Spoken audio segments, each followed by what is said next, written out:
محترم ناظرین، السلام علیکم ورحمۃ اللہ وبرکاتہ۔ بسم اللہ الرحمن الرحیم۔ ناظرین، 1400 سال گزرنے کے بعد سرور کائنات حضرت محمد مصطفیٰ صلی اللہ علیہ وآلہ وسلم کے ایک صحابی زندہ ہیں جن کی زیارت کے لیے ہر سال لاکھوں لوگ اردن کا سفر کرتے ہیں۔ آئیے ان صحابی کے بارے میں تفصیلی واقعہ بیان کرتے ہیں۔ پیارے دوستو، سرور کائنات حضرت محمد مصطفیٰ صلی اللہ علیہ وآلہ وسلم کی عمر مبارک جب 12 سال ہوئی تو آپ صلی اللہ علیہ وآلہ وسلم نے اپنے محترم چچا حضرت ابو طالب کے ساتھ شام کی طرف ایک تجارتی سفر کیا۔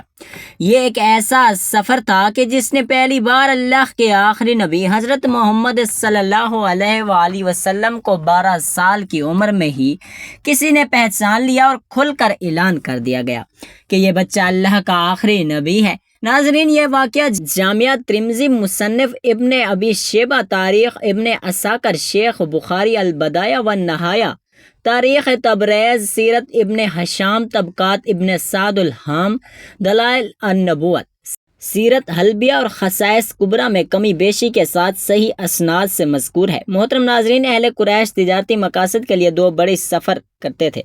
موسم گرما میں شام کی طرف جبکہ سردیوں میں یمن کی جانب سفر کیا جاتا تھا۔ اللہ سبحانہ و تعالیٰ نے قرآن مجید میں بھی قریش کے ان تجارتی سفروں کا ذکر کیا ہے۔ چونکہ حضرت ابو طالب تجارت سے وابستہ تھے، اس لیے انہوں نے قریش مکہ کے ساتھ شام کی تجارت سفر کا منصوبہ بنایا۔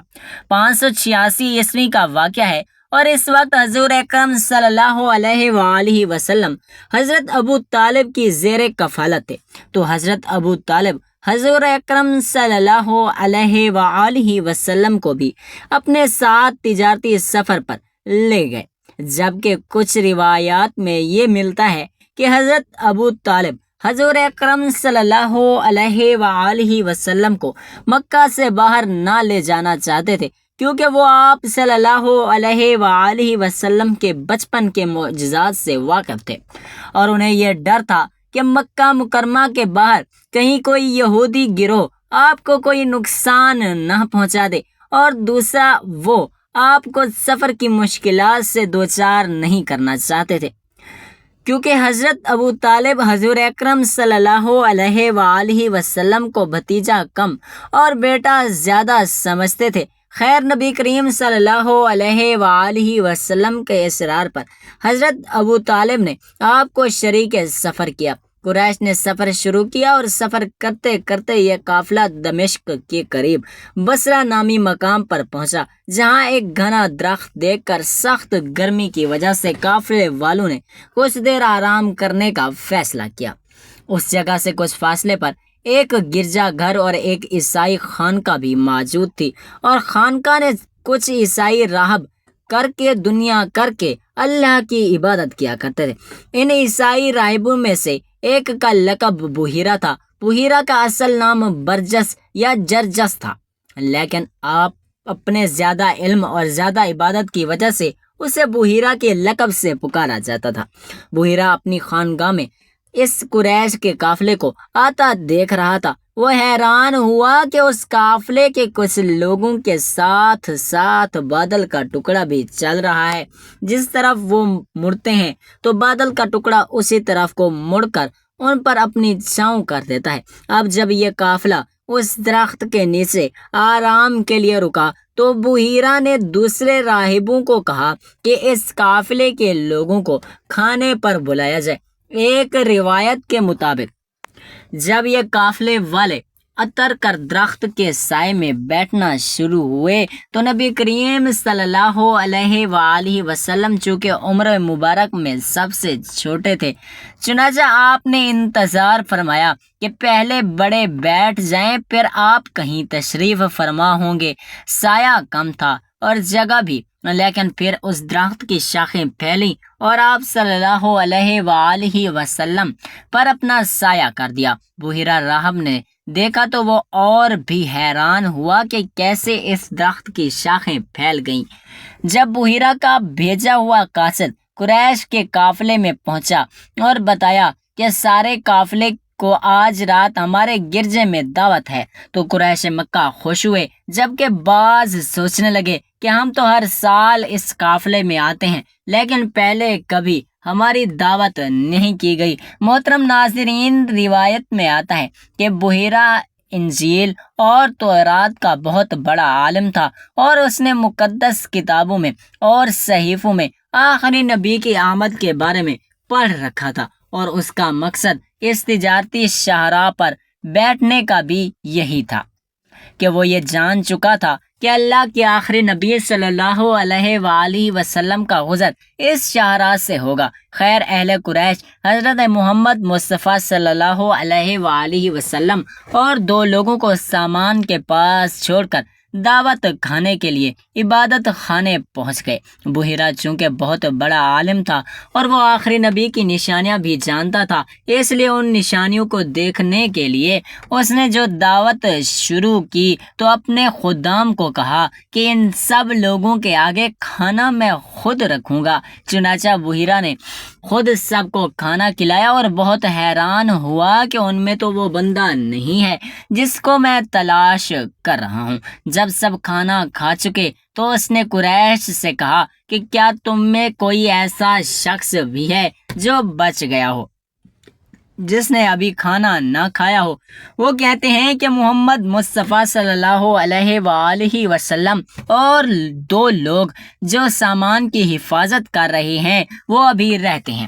چنانچہ 3 لوگ یہاں سے گئے اور پھر نبی کریم صلی اللہ علیہ وآلہ وسلم بھی بحیرہ کی عبادت گاہ میں داخل ہوئے۔ محترم ناظرین، یہ یاد رہے کہ اس وقت حضرت محمد مصطفیٰ صلی اللہ علیہ وآلہ وسلم کی عمر مبارک صرف 12 سال تھی۔ جیسے ہی آپ صلی اللہ علیہ وآلہ وسلم عبادت گاہ میں داخل ہوئے تو بحیرہ نے محسوس کیا کہ عبادت گاہ میں ایک انتہائی اچھی خوشبو پھیل گئی ہے۔ اب بحیرہ راہب کی تمام تر توجہ یہ 12 سال کا بچہ بن چکا تھا۔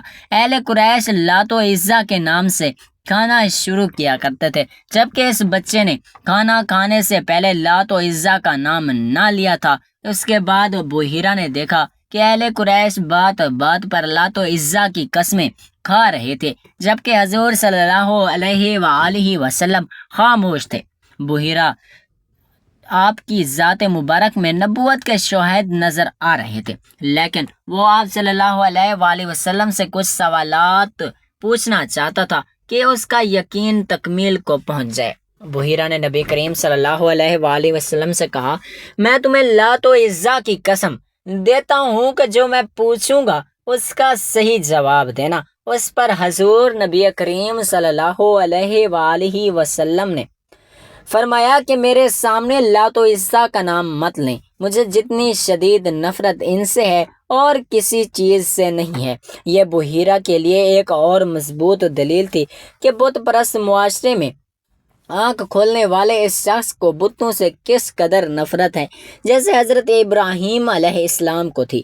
پھر بحیرہ نے حضور نبی کریم صلی اللہ علیہ وآلہ وسلم سے ان کی نیند پر خوابوں کے بارے میں کچھ سوالات کیے۔ بنیادی طور پر بحیرہ کو آخری نبی کی نشانیوں کا علم تھا اور وہ ان نشانیوں کو پورا کر رہا تھا۔ نبی کریم صلی اللہ علیہ وآلہ وسلم سے سوالات و جوابات کا یہ سلسلہ ختم ہوا تو بحیرہ نے نبی کریم صلی اللہ علیہ وآلہ وسلم کو کہا کہ وہ ان کی پشت مبارک دیکھنا چاہتا ہے۔ حضور اقدس صلی اللہ علیہ وآلہ وسلم نے ان کو اجازت دے دی۔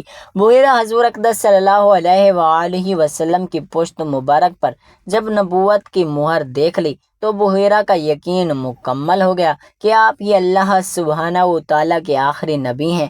وہ بحیرہ نے پھر حضرت ابو طالب سے پوچھا کہ یہ لڑکا رشتے میں آپ کا کیا لگتا ہے؟ تو اس پر حضرت ابو طالب فرمانے لگے کہ یہ میرا بیٹا ہے۔ بحیرہ راہب تھوڑا چونکتا ہوا کہنے لگا کہ میرے علم کے مطابق تو اس بچے کے والد اس کی پیدائش سے پہلے فوت ہوئے ہیں۔ تو حضرت ابو طالب کہنے لگے کہ ہاں، میں اس کا چچا ہوں، لیکن یہ مجھے اپنے بیٹوں کی طرح عزیز ہے۔ بحیرہ کہنے لگا کہ یہ لڑکا اللہ کا آخری نبی ہے، اس کا نام اور یہ نشانیاں جن کو میں نے جانچ لیا ہے وہ تمام مقدس کتابوں میں لکھی ہیں، اس لڑکے کو جلد واپس مکہ مکرمہ لے جاؤ، کیونکہ اگر رومیوں اور یہودیوں کو یہ نشانیاں دیکھ گئیں کہ وہ ضرور اس کو نقصان پہنچائیں گے اور تمہارے قافلے کو تباہ کر دیں گے۔ یہ سنتے ہی حضرت ابو طالب نے اپنا سفر منسوخ کیا اور محمد مصطفیٰ صلی اللہ علیہ وآلہ وسلم کو لے کر مکہ مکرمہ واپس چلے گئے۔ قریش کے سب لوگوں نے بحیرہ کی باتیں سنی، لیکن بد نصیبی کہ ان کو ایمان نصیب نہ ہوا، جبکہ بحیرہ کہنے لگا کہ میں ان پر ایمان لاتا ہوں اور سچے دل سے ان کی رسالت کو قبول کرتا ہوں۔ محترم ناظرین، چونکہ پودے جاندار ہوتے ہیں، اس لیے وہ درخت جس کا اس واقعہ میں ذکر ہے، جس کے سائے سے دور حضور اکرم صلی اللہ علیہ وآلہ وسلم بیٹھے تو اس نے اپنی شاخیں پھیلا دیں۔ اسے مفسرین حضرات نے صحابی درخت کہہ کر پکارا ہے۔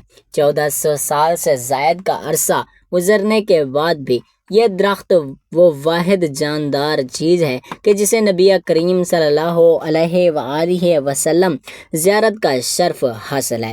ایک عرصہ پہلے تک وہ صحابی درخت جس کی نسبت حضور اکرم صلی اللہ علیہ وآلہ وسلم سے ہے، لوگوں کے علم میں تو موجود تھا، لیکن اس درخت کی مخصوص جگہ یا محل وقوع کے بارے میں کسی کو کچھ خاص معلومات نہ تھے۔ یہ درخت اب مشرق کے اردن میں ایک صفا کے مقام پر وادی سیران میں دریافت ہو چکا ہے۔ اس معجزاتی درخت کو دور سے ہی پہچانا جا سکتا ہے، کیونکہ کئی سو مربع کلومیٹر کی خشک اور صحرائی علاقے میں یہ واحد جاندار چیز جو آپ کو دیکھنے کو ملے گی، بقول اردن کے بادشاہ شاہ عبداللہ کے ہیلی کاپٹر میں صحرا کے اوپر سے گزر رہا تھا کہ میں نے نیچے ایک درخت کو دیکھا۔ اس صحرا میں نہ کوئی اور پودا تھا اور نہ کوئی کھیت اور نہ ہی پانی۔ اس درخت کا اس صحرا میں تر و تازگی کے ساتھ موجود ہونا میرے لیے ایک واضح دلیل تھی کہ یہ درخت اپنی ذات سے ایک معجزہ ہے۔ ناظرین، اور صحابی درخت کے سائے میں نبی کریم صلی اللہ علیہ وآلہ وسلم زیادہ دیر تو نہ بیٹھے، لیکن اس درخت کا حضور اکرم صلی اللہ علیہ وآلہ وسلم کو سایہ فراہم کرنا اور جھک جانا اللہ سبحانہ و تعالیٰ کو اتنا پسند آیا کہ اس درخت کو رہتی دنیا تک کے لیے ایک معجزہ کے طور پر محفوظ فرما دیا۔ اردن کی حکومت نے بڑی محنت کر کے اس تجارتی شہر آ کے آثار بھی دریافت کر لیے، جس پر آج سے 1400 سال پہلے قریش کے تجارتی قافلے شام کی طرف سفر کیا کرتے تھے۔ یہ شہر اس صحابی درخت سے کچھ فاصلے پر موجود ہے۔ مشرقی اردن میں درخت دیکھنے کے لیے ہزاروں مسلمان ہر سال اردن جاتے ہیں۔ اللہ سبحانہ و تعالیٰ سے دعا ہے کہ وہ مجھے اور اس ویڈیو کو دیکھنے والے ہر فرد کو اس صحابی درخت، مدینہ مکہ اور تمام مقدس مقامات کی زیارت نصیب فرمائے۔ آمین یا رب العالمین۔